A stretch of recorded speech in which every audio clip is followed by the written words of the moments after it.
से जो विद्युत बिल जो नियम कर एक जनविरोधी आईन या विद्युत उपभोक्ता मंच टांगी चौधरी दृढ़ निंदा करोध करुच्ची सरकार जो स्मार्ट मीटर बसिया इनडायरेक्टली लोक मान कहते तो स्मार्ट मीटर बसा कारण सरकार 745 कोटी टका माने प्रदान करी माने मीटर किणी लोक घरे बसिया कहते यह एक जनविरोधी जिनस आम स्मार्ट मीटर को विरोध करुचु एवं आगामी फेब्रुआरी 12 तारीख दिन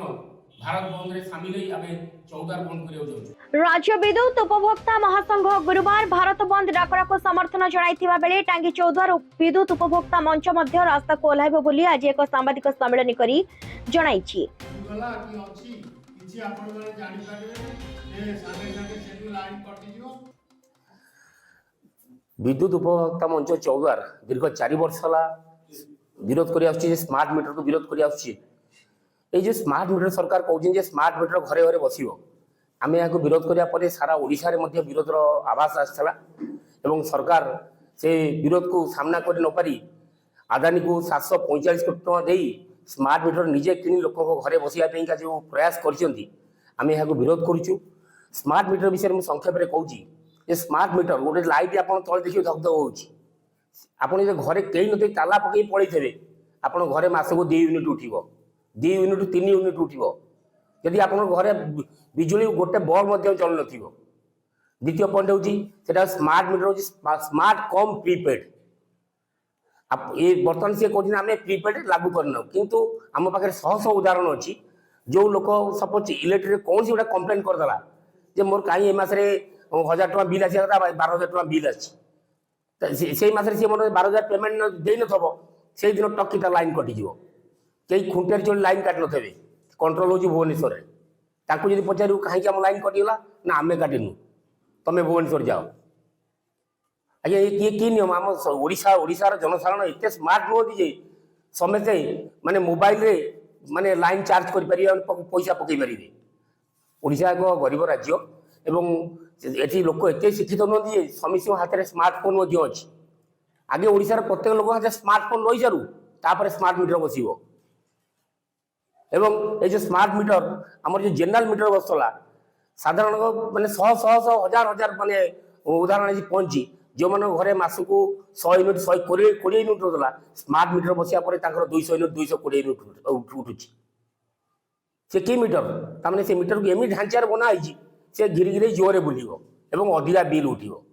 एवं आपन जदि पैसा न दे पारे से स्मार्ट मीटर रे प्रीपेड कनेक्शन होई आपन घरे बसची आपन पैसा बाकी रहिला माने कि पुनकर आपन चार्ज करछन 5 टका राति 12 रे आपन पैसा सरी गला लाइन टकी कटि जिवो आपन पुनी रिचार्ज कले जाई लाइन चलिवो। आम विरोध करुँ आम घरे नॉर्मली जो मीटर बसला आ पूर्व डिजिटल मीटर बसला विरोध नहीं डिजिटल मीटर बसा जाऊ से टाटा पावर डिजिटल मीटर बसला पुणी कहले से डिफेक्ट किंतु कोर्ट कहले ना यहाँ डिफेक्ट नुहे आमर रिक्वेस्ट सर्वसाधारण को आम जो अनुरोध करुँ आगामी जो 12 तारीख दिन आम विद्युत उपभोक्ता मंच जो भारत बंद डाकरा देती आम 14 को बंद कर चाहूँ से समस्ते होती विद्युत ग्राहक समस्ते आमको सहयोग करूँ 14 बंद और भारत बंद को सफल करूँ। जनविरोधी विद्युत आईन प्रत्याहार और स्मार्ट मीटर विरोध रे आंदोलन को ओह्लाइब विद्युत उपभोक्ता मंच एने 14 आजाद क्लब रे एक सांबादिक सम्मेलन करी विद्युत विभाग रो मनमानी विरोध रे भारत बंद को सफल करबा को आह्वान देछंती उपभोक्ता मंच रो विष्णुचरण साहू बलराम स्वाई जय सिंह मोनालिसा दास प्रताप जेना प्रमुख। ये आपण मान जानते बिजुली होची निहाती जरूरी जिनस निर्वाचन समय रे ये सरकार लोक मान को 300 यूनिट बिजुली मागणा देव बोली कही किंतु वर्तमान लोक माने जो अनस्था होती स्मार्ट मीटर एवं एडिशनल सिक्योरिटी लगौची आहरी तमें अधिका जानुच अधिका सिक्योरिटी पैसा दियो एवं लोक मान को दुनिया हैरान करुच्ची लाइन काटी दौची बाकिया पैसा दियो बाकिया पैसा जहाँ कि ये कंपानी नथिला पूर्व सरकार पूर्व कंपानी ताकू जबरदस्ती लोक को नगेक आदा करुच्ची पैसा तेणु लोक माने अत्यंत अबिका हैरान पड़ी जो टाटा कंपानी जुलुम विरुद्ध रे आगामी 12 तारीख रे आमर जो भारत बंद डाकरा दिखाई आमर महासंघ ଯେଉଁ ବିଦ୍ୟୁତ ଉପଭୋକ୍ତା ମହାସଂଘ ସାମିଲ ଥିବାରୁ ଆମେ ଚୌଦ୍ୱାର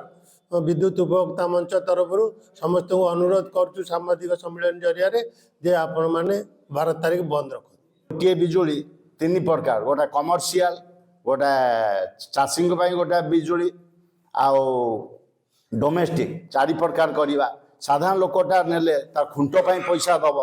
ତା ତାର ପାଇଁ ପଇସା ଦେବ। ବାକି ଅତୀତରେ ଯେଉଁ ସରକାର ଥିଲେ ସେ କହିଥିଲେ କି ଓଡ଼ିଶା ସରକାର ଇଲେକ୍ଟ୍ରିକ୍ ଠିକ୍ରେ ସୁଚାରୁ ରୂପରେ ଦେଇପାରୁନାହାନ୍ତି, ସରକାର ପାରୁନାହାନ୍ତି। ଏ ପ୍ରାଇଭେଟ୍ ଆସିଲେ ବୋଧହୁଏ ଉତ୍ତମ ବ୍ୟବସ୍ଥା ହେବ, ଲୋକମାନେ ଆଦରୁ ଖୁସି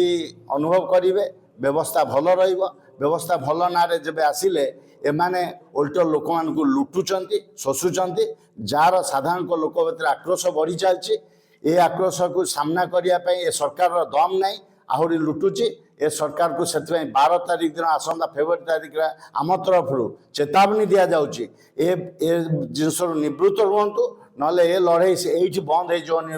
12 ଫେବୃଆରୀ ଏ ଲଢ଼େଇ ଆଉ ଲମ୍ବା ଭିଡ଼ିବ, ତା ଦେହରେ ବିଦ୍ୟୁତ ଉପଭୋକ୍ତା ଚୌଦ୍ୱାର ଅଣ୍ଟା ଭିଡ଼ି ଏ ଲଢ଼େଇରେ ସାମିଲ ହେବ। ଏବଂ ସମସ୍ତଙ୍କୁ ଅନୁରୋଧ ଆମେ କରିବୁ ଆପଣଙ୍କ ମାଧ୍ୟମରେ କି ସବୁ ଜନସାଧାରଣ ଯେଉଁମାନେ ବିଜୁଳି ଜାଳୁଛନ୍ତି, ଯିଏ ଯେଉଁ ଧର୍ମର ହୁଅନ୍ତୁ, ଜାତିର ହୁଅନ୍ତୁ, ଯେଉଁ ଏରିଆର ହୁଅନ୍ତୁ, ସମସ୍ତେ ହଜାର ହଜାର ସଂଖ୍ୟାରେ ଯୋଗ ଦିଅନ୍ତୁ ଆଉ ସଫଳ ମଣ୍ଡିତ କରନ୍ତୁ।